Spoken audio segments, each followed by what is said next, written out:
It won't work. Whatever it is you're trying to do. Rin spoke up first. Mine just offered a faint smile, far more composed than the visibly agitated girl. Which was exactly what she'd come here for. I'm just here to work. That's all. Right now, the only thing Pakbab has left for you is hatred. Mine didn't mean to mock someone so young and inexperienced, but she couldn't help it. She raised an eyebrow at the girl beside her. And you think Akbab loves you? Rin flinched. The words she wanted to fire back got stuck in her throat, because she wasn't even sure what Akbab felt about her. I've known Akbab longer and better than you do. That girl's always been clear about what she wants. She knows what she loves, what she likes, and what she hates. So if she's hesitating now, you know what that means. Rin fell silent. Her hands curled into tight fists. She was so unsettled, she couldn't say a single word.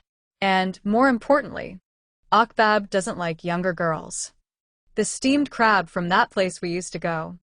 I'll peel it for you. That evening, Mind ordered crab delivered to the house and expertly cracked it open. Even though Rin was still feeling bitter from their conversation that morning, she wasn't about to back down. She grabbed a grilled prawn, peeled it carefully, and placed it on Akbab's plate. Here. Sweet, sweet prawn meat. Mind also placed neatly peeled crab meat onto Akbab's plate with a soft smile. You've always loved crab, haven't you? Old food can't possibly taste good anymore. Rin muttered under her breath. Try something new. It's better. New things usually only taste good the first time. In the end, you always go back to what's familiar. That's enough. Both of you. Akbab burst out, frowning deeply. Then she turned to Rin. Give me a moment. Go upstairs first. Rin looked confused. She hadn't expected to be the one asked to step back, and she didn't know the reason. She looked like she wanted to protest, but when she met Akbab's tense and serious gaze, she gave in. She left Akbab alone with Mind, her shoulders lowering with sadness. What is it you really want? Akbab asked. I want us to go back to the way we were. That's not possible anymore, Mind. Why not? We never officially broke up, remember? The conversation wasn't loud, but it wasn't quiet either. Rin, who had just reached the bottom of the stairs, heard every word. Her heart sank even lower. Later, when she finally got a moment alone with Akbab in the bedroom, Rin couldn't resist asking for clarity about what was happening now. You still haven't gotten over her, have you? Akbab didn't answer. She remained silent, uncertain of the tangled, overflowing emotions within herself. How about me? What am I to you? Are we just co-workers? Just a boss and her subordinate? What else could we be? Akbab wearily cut off the conversation, not wanting to face anything or answer any more questions tonight. She turned and walked away, leaving Rin to sink into the one thing she hadn't wanted to hear. Okay, Mom. When do we need to pay them? V let out a long sigh after hearing the number from the other end of the call. All right, I'll take care of it as soon as I can. Tertiz watched her partner's tired expression and hesitated. She wasn't sure if now was the right time to tell her about the reaching out. She didn't want to be one more burden V had to carry. Is something wrong? You look tense, V asked, raising an eyebrow as she stepped back in from the condo balcony. She'd noticed the sudden silence and how Tertiz's usual brightness had dimmed. It's just... Tertiz hesitated, making V even more suspicious. She stepped closer and cupped her partner's face in her hands. It's okay. Whatever it is, just tell me. We promised no secrets between us, remember? The girl faltered. The offer had been tempting, but he had approached her behind everyone's back. His intentions were clearly shady. That was exactly why she wanted to confess everything to V.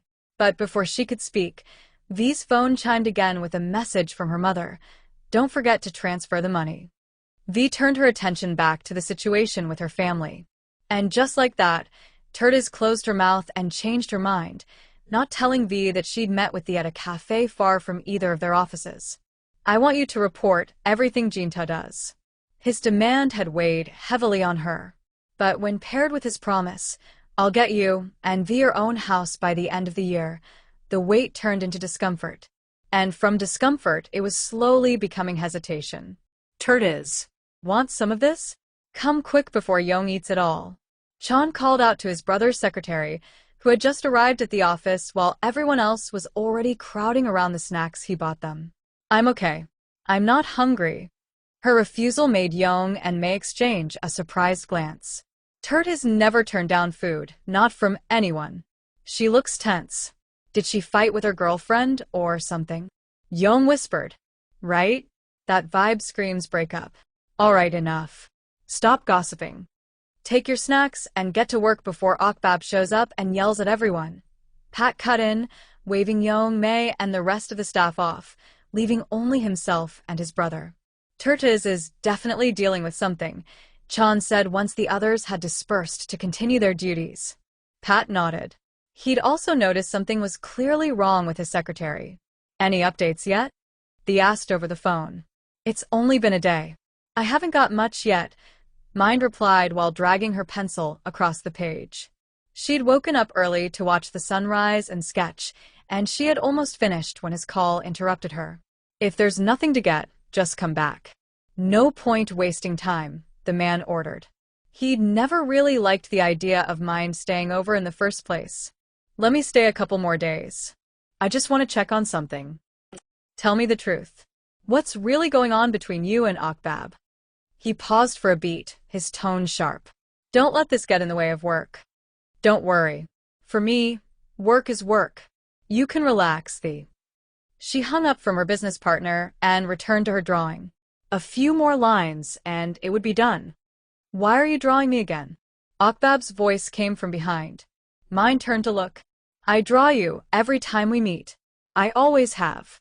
Akbab fell silent. And when their eyes met amid the sound of crashing waves, sea breeze, and morning light, her confusion flooded back, especially when Mind asked, plain and simple, You really don't love me anymore? Akbab turned and walked away. But Mind stood up and grabbed her wrist. Someone from her past was trying to hold her again. And if she could, she probably would have used a kiss to bring back every memory and every longing all at once. But something stopped her. When her eyes adjusted, she saw it was a rolled-up drawing tube that Rin held up like a barrier, separating Mind's face from Akbab's. You're pushing your luck. You. Mind began to show her irritation, but stopped short when Rin calmly said, You really think I'd let my first kiss go kiss someone else? The girl swung the drawing tube back over her shoulder, then reached out to take Akbab's hand. I've already got the concept for the house. No reason to stay here anymore. Let's go. Wait. Mind grabbed Akbab's other hand. I still love you. You know that, right? Hearing that, Rin didn't back down. She wasn't going to lose her chance just because someone else decided to confess first. I love you too, Grandma. And I'm not playing any roles anymore. Let's be together for real. The feeling from Rin's words was clearly firmer and stronger than what Mind had said. And the determination in the girl's eyes helped pull Akbab away from her doubts. She'd made up her mind. Okay, let's give it a try.